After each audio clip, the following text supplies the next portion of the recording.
नमस्कार आमी ननी गोपाल देवनाथ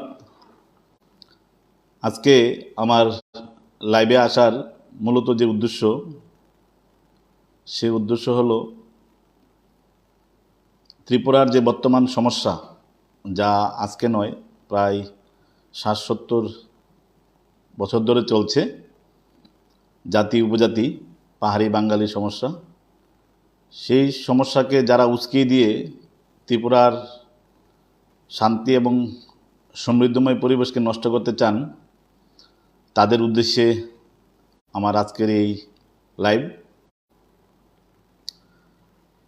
আমি লাইভের প্রথমে বলে রাখছি আমার ব্যক্তিগত উদ্দেশ্য, আমি চাই যে না জাতি না উপজাতি, না জাতি না জনজাতি, শুধু একটাই জাতি, তা হলো মানব জাতি। আমি বিশ্ব মানবতায় বিশ্বাসী। আমি মনে করি আমাদের বিজ্ঞানসম্মত নাম হোমো সেপিয়েন্স, সেটা পাহাড়িদের জন্য আলাদা, বাঙালিদের জন্য আলাদা, সেটা নয়, সবার একটাই বিজ্ঞানসম্মত নাম, সেটা হলো হোমো সেপিয়েন্স। তো আজকের এই একবিংশ শতাব্দীতে আমরা কি করে সবাই মিলে এক মানব সমাজ গড়তে পারি সেটি আমাদের মূল লক্ষ্য হওয়া উচিত। না নানান জাতিভেদকে প্রশ্রয় দিয়ে, না জাতি উপজাতির নামে সুরসুরি দিয়ে, না নিচু মানসিকতার রাজনীতিকে উস্কে দিয়ে। কিন্তু দেখা গেছে বিগত কয়েক বছর ধরে ভোট ব্যাংকের লক্ষ্যে, ক্ষমতা দখলের লক্ষ্যে নৃপেন চক্রবর্তীর নেতৃত্বে এবং তার আগে অন্যান্য আরও কয়েকজনের নেতৃত্বে তারা ত্রিপুরাতে সহজ সরল জনজাতি ভাই বোনেদের উস্কে দিয়ে বাঙালি বিরোধী একটা সেন্টিমেন্ট তৈরি করে তারা এডিসি গড়েছিল, যাকে আমরা TTAADC বলে থাকি। এবং এই TTAADCকে কেউ স্বাধীন ত্রিপুরা, কেউ নিজেদের ত্রিপুরা, স্বায়ত্তশাসিত ত্রিপুরা, কেউ গ্রেটার ত্রিপুরাল্যান্ড, আবার কেউ গ্রেটার ত্রিপুরাল্যান্ড, সবই মুদ্রার একই পিঠ আর এবং উপিঠ। সবার একটাই সেন্টিমেন্ট ছিল যে আমাদের এটা রাজ্য, বাঙালিরা অন্য জায়গা থেকে এসছে, তারা আমাদেরকে শোষণ করছে। আমি আজকে সেই অংশে যাচ্ছি না, কারণ সেটা আরেকদিন বিস্তারিতভাবে যাব। আজকে আমি যেটা যাচ্ছি সেটা হলো যে আমাদের যিনি প্রদ্যুৎ কিশোর দেববর্মন, উনি আমাদের যারা মহারাজা, আমাদের যারা গৌরবান্বিত, স্বনামধন্য এবং শ্রদ্ধেয়, যারা আমাদের হৃদয়ে রয়েছেন, আমাদের সকল মহারাজাদের যিনি উত্তরপুরুষ প্রদ্যুৎ দেববর্মন, উনি লাইভ আসছে না কেন দেখা যাচ্ছে কিনা এখানে? ঠিক আছে। যিনি নিজেকে আমাদের ত্রিপুরার শেষ রাজা হিসেবে বলে থাকছেন, তো উনি বর্তমানে অর্থাৎ গত 2 বছর ধরে বা আর একটু বেশি দিন ধরে উনি নিজেকে উপজাতি বলে, উপজাতিদের অধিকার দাবি নিয়ে আলাদা রাজ্য, greater Tripuraland, inner line permit এবং আরও অনেক দাবি সনদ নিয়ে উনি নির্বাচনে লড়েছেন এবং আমাদের পাহাড়ি জাতি সবাইকে ঐক্যবদ্ধ করে একটা বাঙালি বিরোধী সেন্টিমেন্ট দিয়ে মনে হচ্ছে যে সব কিছু কেন্দ্র থেকে সব ফ্রিতে দেবে, সেই ভাবনা এবং সেই সুরসুরি দিয়ে উনি রাজনীতি করে যাচ্ছেন। ওনার একটা কমন ডায়লগ, যে কমন ডায়লগটা আমি শুনতে পাই, আমি যেটা ওদিন থেকে শুনি সেদিন থেকে আমার মনে এটা বাদে, যে হাম লোগো কা তিপ্রাসা, আওয়ার থানসা, হাম লোগো কা থানসা, হাম লোগো কা অধিকার, হাম লোগো কা কনস্টিটিউশনাল রাইট। অর্থাৎ হাম লোগো কা মিন্স আমরা যারা উপজাতি, আমরা যারা ইন্ডিজিনিয়াস। উনি রাজবংশের লোক হিসেবে উনি কি করে নিজেকে ইন্ডিজিনিয়াস বলতে পারেন?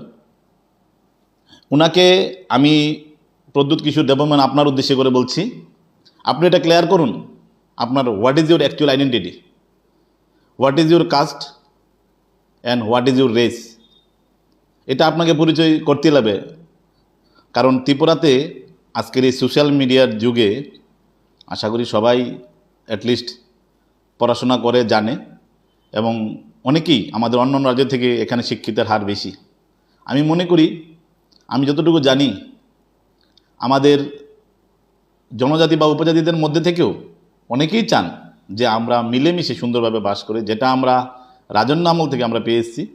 আমাদের রাজারা, মহান রাজারা, আমি মহান রাজাদের উদ্দেশ্যে বলছি, কিন্তু এই মহান রাজার যে ধারাটা সেটা প্রদ্যুৎ কিছু ধরে রাখতে পারবে কিনা তা জানি না। আমার মনে হয় উনি ঘৃণিত হিসাবে উনি পূজিত হবেন। কারণ ত্রিপুরার কোনো রাজারাই পাহাড়ি বাঙালির মধ্যে কোনো ভেদাভেদ সৃষ্টি করেননি। খুব সুন্দর নিদারুণভাবে এবং একটা সুন্দর রাজ্য ব্যবস্থা, আমরা এরকম কোনো কলঙ্কময় অধ্যায় আমাদের ইতিহাসে আমরা পড়তে পাইনি। আমরা ত্রিপুরার এনসিয়েন্ট অ্যান্ড মডার্ন হিস্ট্রি যতটুকু পেয়েছি, সেখানে আমরা মানে সাধু যা রবীন্দ্রনাথ এখানে এসে চালু করে দিয়ে গেছেন। কোনো কিছু ভালো কিছু হলে বলতো সাধু। রবীন্দ্রনাথ এখানে এতবার এসছেন, আমাদের বাংলার পণ্ডিতরা এখানে এসে মানে অনেক কাব্যগ্রন্থ রচনা করে গেছেন। চৈতন্য মহাপ্রভু এখানে এসে রাজ পরিবারকে বৈষ্ণব ধর্মে দীক্ষা দিয়েছেন। বাংলার কৃষ্টি, বাংলার সংস্কৃতি, অর্থাৎ সেটা এই ত্রিপুরা, এই অখণ্ড বাংলার, এটা রাজমালাতে, অর্থাৎ এই বইয়েতে আছে রাজমালা, যা ত্রিপুরার ইতিহাস যেখানে লেখা আছে, একমাত্র বই যা ত্রিপুরার ইতিহাস আপনারা দেখতে পাচ্ছেন। এই রাজমালাতে আছে ত্রিপুরা অতি প্রাচীন একটি রাজ্য, যা অখণ্ড বাংলার, অর্থাৎ আমাদের সম্পূর্ণ বাংলাদেশ, এই বর্তমান বাংলাদেশ নয়, যা আগের, যেটা কাছাড়, মণিপুর এবং আমাদের পশ্চিমবঙ্গ, পূর্ববঙ্গ সব কিছু মিলে যে ছিল, তার মধ্যে একটি সুন্দর ভূমি, তার নাম শ্রীভূমি।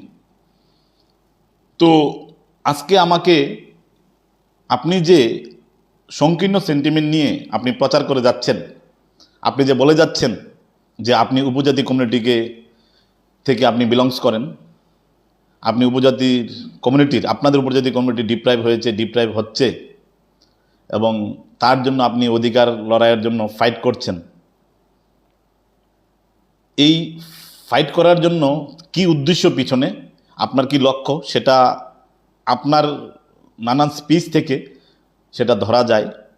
আমি আপনাকে ব্যক্তিগতভাবে আপনাকে লেটার লিখে তা হার্ড কপি আমাদের ভারতীয় পোস্টাল সিস্টেমের মাধ্যমে, আপনাকে রেজিস্টার পোস্টের মাধ্যমে আপনাকে পাঠিয়েছি। আপনি তার রিপ্লাই দেননি। আপনার সাথে দেখা করতেও চেয়েছি, আপনি তার উত্তর দেননি। ফোন নাম্বার, ইমেল অ্যাড্রেস সব কিছু দিয়েছি, পাশাপাশি আপনাকে অনলাইনেও পাঠিয়েছি, but you have not reply anymore. যাই হোক, তো এখন এগুলা বিস্তারিত পরে আসছি যে আপনার এর পিছনে কি লক্ষ্য বা কি টার্গেট রয়েছে। কিন্তু আজকে আপনার যে আপনি যে বারবার বলেন হামলোকা তিপ্রাসা, হামলোকা থানসা, হামলোকা, যদি আপনি রাজার পুত্র হন, রাজ পরিবারের সন্তান হন, তাহলে আপনি একজন অনলি সিঙ্গেল ওয়ান কমিউনিটির পক্ষে হয়ে কথা বলতে পারেন না। আমি নিজে ব্যক্তিগতভাবে মনে করি আপনি আমাদেরও রাজা। আমার আজকের যে এখানে আসা, সেটা পাহাড়ি বাঙালিদের মধ্যে ঝগড়া বিভেদ তৈরি করার জন্য নয়। আমি অনেক শিক্ষিত এবং যারা আজ থেকে 50 বছর আগে যারা এই সুন্দর ত্রিপুরার যে মানে কি বলবো, মানে মেলবন্ধন, পাহাড়ি বাঙালি মেলবন্ধনের যে সুন্দর ত্রিপুরার বসবাস ছিল, তারা যারা জীবিত রয়েছেন তাদের উদ্দেশ্য করে বলছি, আপনারা সেই সত্যটাকে উপস্থাপন করবেন। রাজার যে সুরসুরি, এই সুরসুরি অর্থাৎ প্রদ্যুতের যে সুরসুরি, ওনার এই সুরসুরির জন্য যে ত্রিপুরার কি ক্ষতি হবে, দ্বিতীয় যে একটা 1980 সনের দাঙ্গা হবে, তার অনুমান সহজেই করা যায়। আমরা দেখেছি 1980 সনের দাঙ্গাকে কেন্দ্র করে কী হয়েছিল। আপনার যে পার্টি ত্রিপুরা মথা, সেই পার্টিতে কোন লোকেরা রয়েছে যারা অগন্তুক অর্থাৎ অগণিত বাঙালি হত্যা করেছে। সেই টিএনবি অর্থাৎ স্বনামধন্য যে মিলিটেন্টস অর্থাৎ উগ্রপন্থী গোষ্ঠী, বৈরী গোষ্ঠী, তার নেতৃত্ব যিনি দিয়েছেন বিজয়রাঙ্কল, সেই বিজয়রাঙ্কল আপনার এখন আপনার দলের প্রেসিডেন্ট। আপনার উদ্দেশ্য সেখান থেকে ধরা পড়ে। তার সঙ্গে আরও অনেক রয়েছে এবং আপনাদের ছেলেগুলো আপনার উস্কানিতে কী ধরনের অ্যাক্টিভিটি করছে সেটাও ধরা পড়ে। কিছুদিন আগে যে বিশালগড়ে পঙ্কজ দেবনাথ নামে একজন মানে আমার বড় দাদাকে কি করে মেরে গেল, একটা বর্বরচিত হামলা করলো, যা সাধারণ মানুষ ঝগড়া করলে এরকমভাবে হামলা করতে পারে না। সেটা বর্বরোচিত হামলা। এরকম ত্রিপুরার কত জায়গাতে আপনারা করেছেন তার হিসাব নেই। আপনাদের দলের লোকদের কাজকর্ম দিয়ে তা প্রমাণিত হয়। তো আপনি রাজ পরিবারের সদস্য হিসেবে আপনি যে বলছেন আপনার বংশ পরম্পরা বংশ পরিচয় এটা জানা দরকার। আপনাকে এটা ক্লিয়ারিফাই করতে লাগবে যে আপনি কেন নিজেকে উপজাতি বলছেন, এর পিছনে কি স্বার্থ রয়েছে। আর আপনার পরিচয় যদি অন্য কিছু হয়, আপনি যদি উচ্চবর্ণের হিন্দু হন বা অন্য কিছু হন, তাহলে ওই পরিচয় না দিয়ে এটা কেন লুকাচ্ছেন? তার পিছনে অনেক রকমের স্বার্থ আদায়ের গল্প রয়েছে কিনা সেগুলো ত্রিপুরাবাসী জানা দরকার। আমি প্রদ্যুৎ কিশোর অর্থাৎ আমাদের যারা মহান মহারাজারা ছিলেন, প্রদ্যুৎ কিশোরের যারা দাদু বা তার আগের যারা ছিলেন, ওনাদের সম্পর্কে আপনাদের সবাইকে অবগত করেছি। আপনারা যারা আমার এই লাইভ ভিডিওটা দেখছেন তারা এটা মনোযোগ দিয়ে শুনবেন যে প্রদ্যুৎ কিশোর দেববর্মনের অরিজিনাল বংশ পরিচয় কী। আমরা যদি প্রদ্যুৎ কিশোরের যদি বংশ পরিচয় জানতে চাই, তাহলে আমাদের ত্রিপুরার ইতিহাস জানতে লাগে। ত্রিপুরার ইতিহাসটা কি, ত্রিপুরার রাজারা কোথা থেকে আসলেন, তো এই সম্পর্কে আমাদের তো কিছু জানতে লাগে। এই সম্পর্কে আপনাদেরকে বলি, এই যে রাজমালা, এই রাজমালা হলো আমাদের একমাত্র বই, একমাত্র গ্রন্থ যেখান থেকে আমরা জানতে পারি যে ত্রিপুরার রাজাদের ইতিহাস কি, ওনারা কোথায় থেকে এসছেন, ওনাদের বংশ পরিচয় কী, ওনারা কি ক্ষত্রিয় না চন্দ্রবংশীয় না সূর্যবংশীয় না বৈশ্য না বিপ্র, এটা কি, এটা জানতে পারি। আমরা যদি এই বইটাকে যদি অধ্যয়ন করি, এবং আপনারা নেটও পেয়ে যাবেন, আমরা জানতে পাই যে মহাভারতের আমলে, অর্থাৎ আমি সহজ সরল ভাষায় যদি আপনাদেরকে বলি, আপনারা শ্রীকৃষ্ণের নাম শুনেছেন, আপনারা সম্রাট যুধিষ্ঠির নাম শুনেছেন, আপনারা পাণ্ডুর নাম শুনেছেন, আপনারা ধৃতরাষ্ট্রের নাম শুনেছেন, আপনারা দুর্যোধনের নাম শুনেছেন। ওই সময়কার ভারতের যে সবচেয়ে যে শক্তিশালী রাজা, যারা পুরো ভারতটাকে যিনি যারা শাসন করতেন, তার মধ্যে একজন ছিলেন যযাতি। যযাতির 5 জন পুত্র সন্তান ছিল। এই যযাতির 5 জন পুত্র সন্তানের মধ্যে একজন ছিল যদু। এই যদু থেকে যদুর বংশ অর্থাৎ কৃষ্ণের বংশ, বসুদেব যে কৃষ্ণ, এই বসুদেব কৃষ্ণের বংশ, শ্রীকৃষ্ণের বংশ হলো যদু বংশ। কোথা থেকে আসলো? যযাতি থেকে। এই যযাতির আরেকজন পুত্র ছিলেন পরু। পরু কে ছিল? পরু ছিল আমাদের যে পাণ্ডু বা কুরু অর্থাৎ কৌরব, যাকে আমরা সম্রাট যুধিষ্ঠির, ভীম, অর্জুন, নকুল, সহদেব আমরা যাকে জানি, এই বংশের, অর্থাৎ এই যযাতির পুত্র থেকে এই বংশটা আসলো। আরেকজন ছিলেন, তিনি হলেন দ্রুজু। এই দ্রুজু থেকে আসলেন কে? বংশ পরম্পরায় আসলেন ত্রিপুর। এই ত্রিপুর থেকে ত্রিলোচন, এই থেকে আমাদের শুরু হলো, এই ত্রিপুর থেকে শুরু হলো আমাদের ত্রিপুরা রাজাদের বংশ। এই করতে করতে আস্তে আস্তে ওনারা এক ধাপে এসে ওনাদেরকে আমরা পাই প্রায় 66 জন, মানে 66 রাজা। কোনো কোনো গ্রন্থে লেখা আছে 139, কোনো কোনো লেখা আছে 179, কোনো কোনো গ্রন্থে লেখা আছে 184, 85। তো যাই হোক, তো আমরা প্রথম 66 নাম্বারস অফ কিংয়ের আমরা টাইটেল পাই না। তারপর থেকে আমরা একটা টাইটেল পাই, সেটা হলো ফা, জুজুর ফা, ডাঙ্গর ফা, মুচাং ফা। এই ফা টাইটেলটা পরিবর্তন হয়ে সেটা মাণিক্য বাহাদুর আসে। মাণিক্য বাহাদুরের পরে তারপরে দেব বর্মন বাহাদুর আসে। তো এইরকমভাবে আমরা যা মডার্ন হিস্ট্রিতে আমরা যেটা পাই, আমাদের যে আধুনিক রাজাদের মধ্যে যাদেরকে পাই, তাদের মধ্যে হলেন বীরচন্দ্র, মাণিক্য বাহাদুর বা দেববর্মন। আমরা এই বংশের আরেকজন সুনামধন্য, যিনি ভারত বিখ্যাত সঙ্গীতকার শচীন দেববর্মন, এই বংশেরই লোক। আরেকজন রাধাকিশোর মাণিক্য, বীরেন্দ্র কিশোর মাণিক্য, এবং তারপরে আমরা পাই বীর বিক্রম, কিরিট বিক্রম, সর্বশেষ আমাদের প্রদ্যুৎ কিশোর বিক্রম দেববর্মনকে আমরা পাই। এই যে বংশ, এই যে যযাতি অর্থাৎ মহাভারতের শ্রীকৃষ্ণের বা পুরুর, যুধিষ্ঠির বা দুর্যোধন বা পাণ্ডু বা ধৃতরাষ্ট্রের বংশ, এই যে বংশ আপনারা সবাই শুনবেন, এই বংশটা হলো ভারতের সবচেয়ে উচ্চ বংশ। এই বংশটাকে বলা হয় চন্দ্রবংশ। আপনার নেটে ঘাটুন, যজাতি লিখে আপনার টাইপ করুন, যজাতি ট্রি বলুন, ডাইনাস্টি ট্রিজ বলুন, দেখবেন আপনারা পেয়ে যাবেন চন্দ্রবংশম। তো আপনারা বলুন, এখন আমি আপনাদের উদ্দেশ্যে বলছি, প্রদ্যুৎ কিশোর উদ্দেশ্যেও বলছি, আপনার উদ্দেশ্যেও বলছি, আপনি এখন এটা ক্লিয়ার করুন যে আপনি এই যে বর্ণনা রাজমালাতে দেওয়া আছে, সেই রাজমালাকে আপনি মানেন তো? আপনি মানেন তো যে রাজমালাতে যা লেখা আছে তা আপনি মানেন? যদি না মানেন তা তো আপত্তি নেই, নেক্সট আপনার সেই নেক্সট তথ্য আমাদের কাছে রয়েছে। আপনি এটা বলতে লাগবে যে এটা সত্য এবং এটি আমাদের আসল পরিচয়, নয়তো আপনি বলে দেবেন যে না এটা সত্য না, এটা মন গড়া। এটা বাংলা থেকে কিছু পণ্ডিতকে ধরে এনে আমার যারা বরদাদু ছিল, যারা আমাদের পূর্বপুরুষ ছিল, তারা মন গড়াভাবে লিখেছে। যে কোনো একটাকে আপনার ডিক্লেয়ার করতে লাগবে। কারণ এই যে উচ্চবংশীয় যারা যারা উচ্চবর্ণের হিন্দু, যারা চন্দ্রবংশীয়, ভারতবর্ষের কোথাও ইতিহাসে নেই যে তারা উপজাতি। বিচিত্র এই ত্রিপুরা। বিচিত্র এই ত্রিপুরাতে আমরা দেখতে পাই একজন মহারাজা, যিনি নিজেকে উচ্চবর্ণের হিন্দু হিসেবে, চন্দ্রবংশ হিসেবে দাবি করে, তিনি আবার ক্ষুদ্র রাজনীতির স্বার্থে, ক্ষুদ্র ক্ষমতা দখলের স্বার্থে পাহাড়ি বাঙালিদের মধ্যে ভেদাভেদ লাগিয়ে উনি রাজপাট, রাজ ক্ষমতা অর্থাৎ চিনিহা, আমাদের রাজ্য, আমাদের শাসন দখল করার জন্য উনি নিজেকে উপজাতি সেন্টিমেন্ট দিয়ে সাধারণ মানুষেরকে একত্রিত করে একটা স্ট্রং, একটা অস্থির পরিবেশ সৃষ্টি করতে চায়। আমি আরেকটা রিপোর্ট, এই যে রিপোর্ট, সেটা বীর বিক্রমের সময়ের রিপোর্ট। আমাদের মহারাজা যিনি বীর বিক্রম, ওনার নিজে লেখা report on the administration of the Tripura state.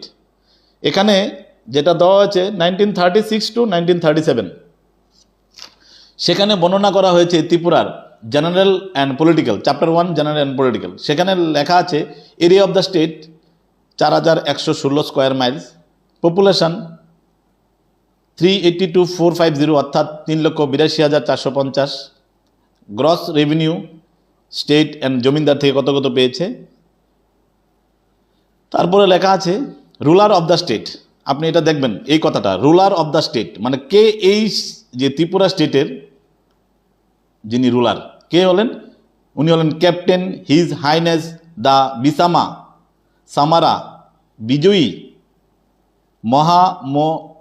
মহোদয়া পঞ্চশ্রীযুক্ত Maharaja Manikya sir বীর বিক্রম কিশোর দেব বর্মন বাহাদুর। ওনার এজ বলা আছে 29 ইয়ার্স। ওনার বর্ণ অর্থাৎ বার্থ ডেট হলো 19 অগাস্ট 1908। এবার দেখুন সবচেয়ে যে জিনিসটা, সেটা হলো কাস্ট। কাস্টে লেখা আছে ক্ষত্রিয় of the lunar race. Lunar মানে চাঁদ, রেস মানে বংশ, মানে উনি ক্ষত্রিয় চন্দ্রবংশের।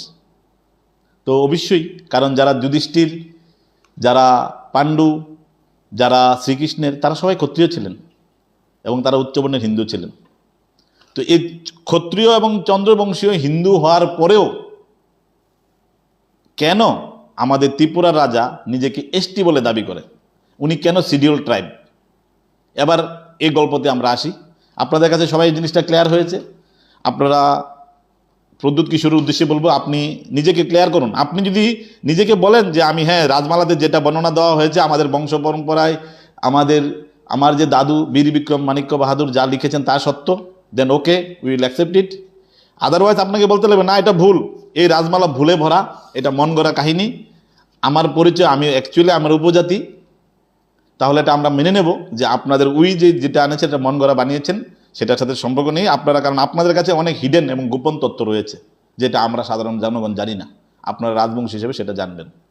তো যদি আবার বলেন যে আপনি উপজাতি, তাহলে আপনি রাজবংশী নন, তাহলে আপনি এই যজাতির বংশ থেকে আপনি আসেননি, তাহলে আপনার কোথায় থেকে আপনি এসেছেন? আপনি উপজাতি সেন্টিমেন্ট, উপজাতি টাইটেলটাকে কেন ধরে রেখেছেন? তার পেছনে অনেক লজিক। কারণ যদি আপনি এসটি উপাধি দিয়ে রাখেন, তাহলে আপনাকে ইনকাম ট্যাক্স, নানান ধরনের বিজনেসের যে জিএসটি বা ভ্যাট বা অন্যান্য ট্যাক্স আপনাকে দিতে হবে না। একটা ফ্রি মজাদার আপনার কাজ। কারণ যারা বিজনেস করে সবচেয়ে হেডেকপূর্ণ কাজ হলো অ্যাকাউন্টস মেনটেন করা এবং গভর্নমেন্টকে ট্যাক্স দেওয়া রেগুলারলি। যদি এসটি ধরে রাখেন তাহলে সেটা দিতে হবে না, সেই সুবিধা বুক করার জন্য, অর্থাৎ স্বার্থের লোভে আপনি নিজেকে এসটি ধরে রেখেছেন রাজবংশী হয়েও। অথবা আপনি এই রাজবংশীর সেন্টিমেন্ট দিয়ে ত্রিপুরা রাজ ক্ষমতা দখল করতে চান। ত্রিপুরা রাজ ক্ষমতা কীভাবে দখল করতে চান? ওই যে পলিটিক্স ত্রিপুরাতে অশান্তি এনেছিল, যে পলিটিক্স ত্রিপুরাতে 1980 সনে দাঙ্গা এনেছিল, যে পলিটিক্স দিয়ে 1997 থেকে 2003 পর্যন্ত প্রচুর লোককে হত্যা করা হয়েছিল, কিডন্যাপ করা হয়েছিল, প্রচুর লোককে এডিসি থেকে 3.5 লোক এডিসি থেকে ঘরবাড়ি জ্বালিয়ে তাদেরকে বিদায় করা হয়েছিল সেই বাঙালিদের, এবং সেটাকে মুক্তভূমি বানিয়ে আপনারা দখল করে আপনারা সেখানে রাজপাট চালাবেন, সেটা চলছিল। কিন্তু দেখা গেল আদৌ এটা সাকসেস হলো না, আদৌ তারা আরও বেশি পিছিয়ে গেল। যে একতা ছিল, যে উন্নত সমাজ বা গ্রাম ছিল, সেটা সম্পূর্ণভাবে সেটা নষ্ট হয়ে গেল। আমরা অনেক দূর, বিশেষ করে আমরা পাহাড়িরা, আমরা পিছিয়ে গেলাম। আমি আপনার কাছে আমি পরিষ্কার এই জিনিসটা আপনার কাছে ক্ল্যারিফাই চাই যে আপনি চন্দ্রবংশীয় না উপজাতি। যদি আপনি উপজাতি হন তা তো আমাদের আপত্তি নেই, যদি চন্দ্রবংশ হন তা তো আপত্তি নেই, কিন্তু আপনার দুটো পরিচয় নয়। আপনি দুটো পরিচয়ের নামে মানুষকে ঠকাচ্ছেন, মিসগাইড করছেন এবং সাম্প্রদায়িক সুরসুরি দিয়ে ত্রিপুরাতে অশান্তির পরিবেশ সৃষ্টি করতে চাইছেন। এবং আপনার ত্রিপুরা ল্যান্ডকে কেন্দ্র করে আপনি যে দাবিগুলো পেশ করছেন সেগুলোতে ত্রিপুরার অশান্তি সৃষ্টি হবে। আপনি সবাইকে বুঝিয়েছেন যে এতে করে আমরা একটা ফ্রি রাজ্য পেয়ে যাব, সব কিছু সেন্ট্রাল গভর্নমেন্ট থেকে ফ্রিতে আসবে, আমাদের চাকরি হবে, আমাদের নিজেদের থেকে নিজেরা খরচ করতে পারবো। আপনারা করুন, তাতে আপত্তি নেই। কিন্তু এই যে আনসাইন্টিফিক যে রিজার্ভেশন বা আনসাইন্টিফিক যে টিটিএডিসি হয়ে রয়েছে, আপনি নিজে বলুন তো 30% পপুলেশনের জন্য 70% ল্যান্ড কেন অ্যালট করা হবে? এটা কোন যুক্তিতে? আপনার যদি আপনারা 5-6 ভাই হতেন, আপনার বাবার সম্পত্তি আপনারা সমভাবে পেতেন অ্যাকর্ডিং টু ইউর ক্যাপাবিলিটি। আমাদের ত্রিপুরার যে পপুলেশন, জনসংখ্যা যতটুকু সেই অনুযায়ী না তাদের জন্য জমি অ্যালট করা থাকবে। এবার আপনারা গল্প শোনাচ্ছেন যে বাংলাদেশি আপনাদের এখানে এসছে, এই গল্প আমি সুন্দর করে ক্লিয়ার করে দেবো যে ভূমিপুত্র, আপনি বলেন কি জানি হানিবুসা, আমরা হানিবুসা, हम लोग को रेस्पेक्ट दीजिए, हम लोग को रेस्पेक्ट दीजिए, हम लोग इज्जत से बात करेंगे। तो আর ইউ হানিবুসা অর নট, এটা আমি নেক্সট ভিডিওতে আমি ক্লিয়ার করে দেবো, নেক্সট লাইভে ক্লিয়ার করে দেবো। আর আমরা কোথায় থেকে গেছি এটাও ক্লিয়ার করে দেবো। আপনারা আপনাদের রাজ্যকে ধরে রাখতে পারেননি, প্রজাদের দোষ হয়ে গেল, প্রজাদেরকে আপনারা মিসগাইড করবেন, ভুল বুঝিয়ে ত্রিপুরাতে অশান্তি পরিবেশ সৃষ্টি করবেন, অনেক হয়েছে। আমি আপনার উদ্দেশ্যে প্রদ্যুৎ কিশোর দেববর্মন আপনার উদ্দেশ্যে বলছি, জাতি উপজাতির জন্য খেলা অনেক হয়েছে, অনেক দাঙ্গা হয়েছে, অনেক মার তার সন্তান হারা হয়েছে, অনেক স্ত্রী তার স্বামী হারা হয়েছে। এতে কারোর উন্নতি হয়নি, কারোর ভালো হয়নি, পিছিয়ে যাওয়া দ্বারা অন্য কোনো গল্প নেই। আগামী দিনে সেই আপনি যে পাহাড় নিয়ে যে আন্দোলনটা করছেন সেটা অথবা সমল থেকে সেটা উল্টোটাও হবে। কারণ প্রচণ্ডভাবে মানুষের মধ্যে একটা আতঙ্ক বিরাজ করছে যে প্রদ্যুৎ কিশোরের যে ইন্টেনশন, ইনলাইন পারমিট থেকে শুরু করে আরও অন্য কিছু টুলস, এই সবগুলো নিয়ে আমি নেক্সট ভিডিওতে বলবো, সেগুলোর উদ্দেশ্য একদমই ভালো নয়।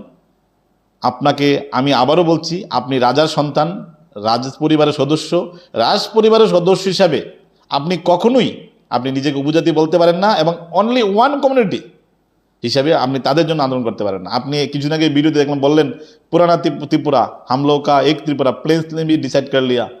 তো এইসব মানে একবার ভুলভাল কেন বলেন? আপনার ওয়েট নষ্ট হয়ে যাচ্ছে, আপনার রাজ পরিবারের সম্মান নষ্ট হচ্ছে। আপনার জন্য আমাদের যারা মহান রাজারা, যাদেরকে আমরা শ্রদ্ধার সহিত স্মরণ করি, আমাদের সব কিছুতে ওনাদের নাম রয়েছে, আমরা যে রাধাকৃষ্ণ মানিক্যকে জানি, আমরা যে উনি রবীন্দ্রনাথের সঙ্গে ওনার সম্পর্ক, আমাদের জগদীশচন্দ্র বসুর সঙ্গে, ইভেন আমাদের যে মহিমচন্দ্র ঠাকুরের সঙ্গে আমাদের ঈশ্বরচন্দ্র বিদ্যাসাগরের, তারপরে চৈতন্য মহাপ্রভু এখানে এসে সবাইকে কত সুন্দর বৈষ্ণব ধর্মে দীক্ষা দিয়ে সবাইকে ইন্সপায়ার করে একটা সুন্দর সংস্কৃতি সভ্যতা তৈরি করে দিয়ে গেছেন। কেন আপনি সেটাকে নষ্ট করতে চাইছেন? আপনার সেই যে বদ ইন্টেনশন সেটাকে আপনি পরিবর্তন করুন। এবং কি করে এই এডিসিকে ভেঙে, আমি আবারও রিপিট করছি, এই এডিসিকে আর নয়, এই এডিসিকে ভাঙা উচিত। যারা অর্থনৈতিকভাবে পিছিয়ে রয়েছে, যাদেরকে বলছেন ঠকেছে, আপনি তাদের জন্য ইবিসি করুন। EBC, E for economic, B for backward, C for class. Economically backward caste যারা রয়েছে তাদের জন্য ইবিসি করুন। আপনার এখানে যারা বড় বড় পয়সাওয়ালা, যারা এসটির মধ্যে রয়েছে, যেমন আপনিও সেই কমন ফেসিলিটি পাচ্ছেন, সেটা মেনে নেওয়া যায় না। তার মধ্যে যারা বড় বড় অফিসার, যারা 1.5-2 লাখ টাকা বেতন পায়, যাদের বড় বড় ব্যবসা জমিনদারি রয়েছে, তারাও সেই কমন পিপলের যারা ফেসিলিটি পায়, সেটাও মেনে নেওয়া যায় না। যারা সত্যিকারে যারা পিছিয়ে রয়েছে আপনি তাদের জন্য ফাইট করুন। যে ভিতরে এখনো জল পৌঁছায়নি, এখনো রাস্তা পৌঁছায়নি, এখনো স্কুল হয়নি, এখনো শহর গ্রাম তৈরি হয়নি, সেটার দোষী কারা? আমাদের মধ্যে এরকম অনেক লোক রয়েছে যারা খালি পায়ে শুধু নিজের লজ্জাটা ঢেকে শুধু এসছে এখানে উদ্বাস্তুর মতন। আপনাদের পাহাড় থেকে এই উগ্রপন্থী যারা রয়েছে আপনার পার্টিতে, তাদের কারণে কিন্তু তারা এখানে এসে পরিশ্রম করে আবার সে সুন্দর করে ঘরবাড়ি বানিয়ে ব্যবসাতে প্রতিষ্ঠিত হয়ে পড়াশোনা ভালো করে চাকরি বাকরি করে এখন ভালো জীবন জীবন অনেক উদাহরণ রয়েছে। আপনাদের যারা ভালো প্রতিষ্ঠিত তারা ভিতরে কেউ টিটিডিসিতে থাকে না। টিটিডিসিতে না থাকার পর টিটিডিসির উন্নতি হচ্ছে না। আপনার মাথায় সেইটা কেন ঢুকে না? আপনার মাথায় সেটা কেন ঢুকে না যে আমরা মিলিতভাবে থাকলে আমরা আরও সুন্দর আমরা রাজ্য গড়তে পারবো? আপনার যত হাইলি কোয়ালিফাইড সবাই শহরে থাকছে, এই শহরটা তো টিটিডিসির আন্ডারে পড়ে না। তাহলে কেন তারা শহরে থাকছে, তারা কেন ভিতরে থাকছে না, তারা কেন ভিতরটাকে ডেভেলপ করছেন না? আমি আবারও হাত জোর করে বলছি, আমি জাতি উপজাতির মধ্যে কোনো ভেদাভেদ চাই না। আমরা মিলে মিশে আমরা কি করে সুন্দরভাবে আমরা এক সুন্দর ত্রিপুরা, শ্রেষ্ঠ ত্রিপুরা আমরা করতে পারি। আমাদের মাননীয় মুখ্যমন্ত্রী খুব সুন্দর ভাষায় বললেন যে আমরা গ্রেটার ত্রিপুরাকে আমরা সমর্থন করি না। উনি যে দৃঢ় কণ্ঠে সাহসের সহিত কথাটা বললেন, আমি ওনাকে নমন করি, প্রণাম জানাই যে উনি সত্য কথাটা বলেছেন। উনি মানে কি বলবো যে ভোট ব্যাংকের জন্য উনি মানে এরকম কিছু বললেন না। আমরা দেখছি যেটা মানে কমিউনিস্ট পার্টি যারা যারা নিবেন চক্রবর্তী থেকে শুরু করে যারা করে এসছে এখন ওরা সাধু হয়ে বসে আছে। কংগ্রেস কমিউনিস্ট সরকার মিলে এই ত্রিপুরার মানুষের ভোট ব্যাংকের, ত্রিপুরার ক্ষমতা দখলের জন্য, ভোট ব্যাংকের জন্য ত্রিপুরা মানুষের ভবিষ্যৎটাকে একটা অন্ধকারের মধ্যে ফেলে দিয়েছে। কত দূর পিছিয়ে গেছি আমরা, কত জায়গা এখনো ডেভেলপড হয়নি, কত জায়গাতে শিক্ষার আলো, কত জায়গাতে যোগাযোগ ব্যবস্থা, কত জায়গাতে ইলেকট্রিসিটি যায়নি। আপনি আবার সেটা করতে চাইছেন। একটা চাইছেন যে কাশ্মীরের মতন যেমন তো এটা ভারত বর্জিত, অর্থাৎ ভারত থেকে আলাদা থাকবে, এখানে মানুষ যাবে না, সেরকম করে একটা আলাদা কিছু করতে চাইছেন। সেটাকে অ্যালাউ করা যায় না। আমি আবারও সবাইকে বলছি, যারা আমাদের উপজাতিদের মধ্যে যারা আমাদের অনেক রেসপেক্টেড রয়েছেন, শ্রদ্ধেয় রয়েছেন, যারা অনেক দিক থেকে যারা উন্নত, যারা বাংলা ভাষাটাকে ভালো করে শিখেছেন এবং যারা এই জানেন যে আগের দিনে আপনাদের কি আমাদের গ্রাম পাহাড়ে কি সুন্দর একতা ছিল, সেই কথাটা আপনারা বুঝিয়ে বলুন এবং সেই এডিসিকে ভেঙে এক ত্রিপুরা গড়ে এবং যারা পিছিয়ে রয়েছে তাদের জন্য আলাদা করে ফেসিলিটি কী করে দেওয়া যায় এবং কি করে সবটাকে সুন্দর, অর্থাৎ শ্রীভূমি, আগের যে শ্রীভূমি, শ্রী মানে সুন্দর, ভূমি মানে জমি, যে খণ্ড, যে ভারতের যে একটা খণ্ড, যে ভূমি, যে রাজ্য, শ্রীভূমি, সেই মানে ত্রিপুরা, সেটাকে গড়া যায় সেই দিকে চেষ্টা করুন, আমার বিনম্র অনুরোধ। আর আপনার বংশ পরিচয় আজকের থেকে, প্রদ্যুৎ কিশোর দেববর্মন, আজকে থেকে আপনি একটাকে ডিসাইড করুন। Either you are the king of lunar race, Kshatriya community, or other you are the scheduled tribe, যে কোনো একটাকে। You are not schedule tribe, you are the Kshatriya of lunar race or indigenous people, যে কোনো একটা থেকে decide করুন। এইটাকে decide করে আমাদের সবাইকে আপনি কনফিউশন থেকে দূরে নেবেন আর সংকীর্ণ রাজনীতি থেকে ঊর্ধ্বে উঠে সুন্দর ত্রিপুরা করতে সাহায্য করবেন। নমস্কার, ভালো থাকবেন।